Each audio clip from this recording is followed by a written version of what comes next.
State of the nation because, if we must be honest, it was a difficult year. I think all the speeches have been not easy. To speak about the nation, about the world, is not easy.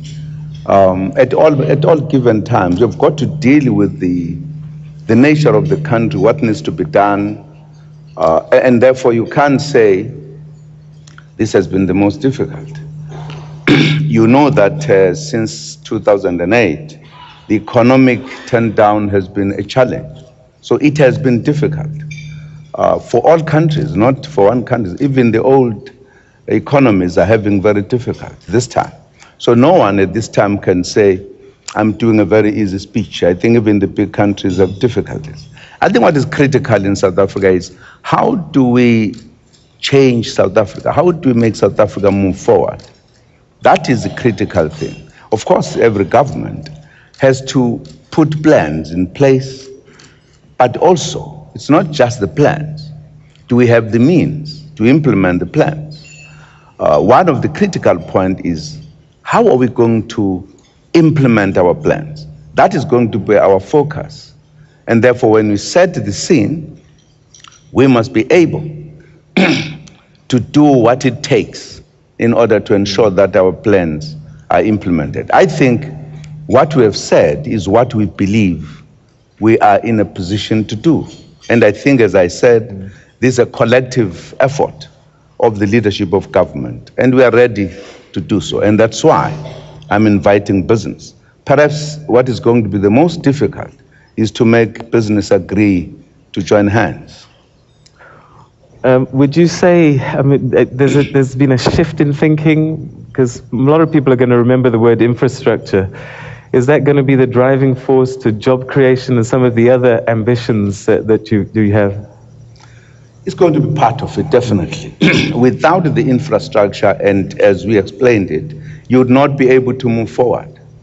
You know that infrastructure does bring some impact.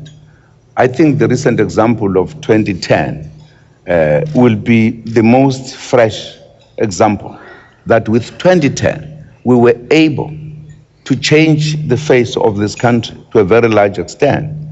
And we believe that we were able to take lessons out of it.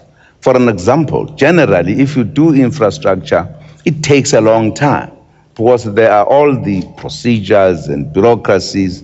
But in 2010, we specifically said, because there was time frames, let us make the law that will make us achieve what we wanted to achieve.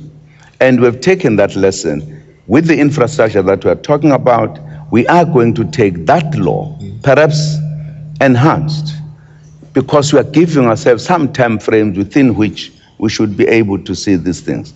So we have learned, and I think we'll use that experience to ensure that we move forward and therefore do things differently. I'm sure this question is going to come up quite a bit, but perhaps just as a starting point, this time last year, you talked about this being the year for jobs. And when we look at the scorecard, we didn't do very well. I think we did very well in the face of the challenges globally, because things were not very smooth.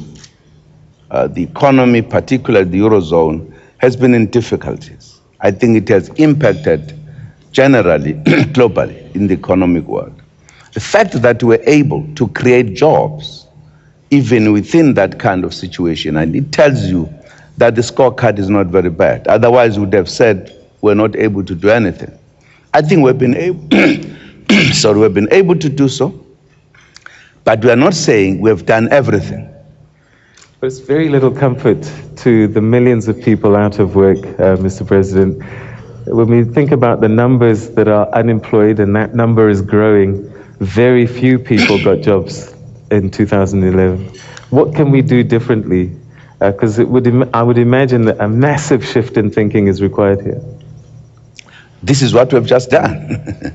We've actually said, how do we create jobs? We must create the kind of projects that will be able to create jobs.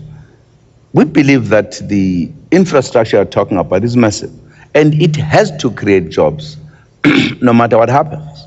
What we're also going to be doing to business, we are going to be saying, can't we find a way that given the environment, the manner in which we would treat the difficulties in our companies, like for an example, if there's a situation with dismissed workers, etc., that we become a little bit considerate in terms of, can we just say, go out, I'm not happy with you or whatever.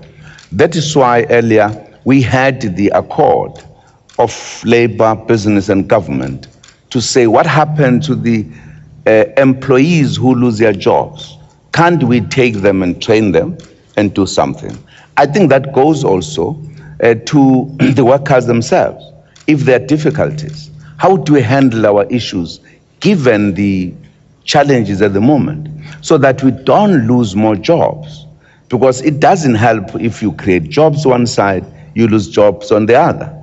So I think as a society, we've got to say, how do we deal with this emergency, with this problem, so that we are able to limit the impact of the negative thing that may come the way people will lose jobs?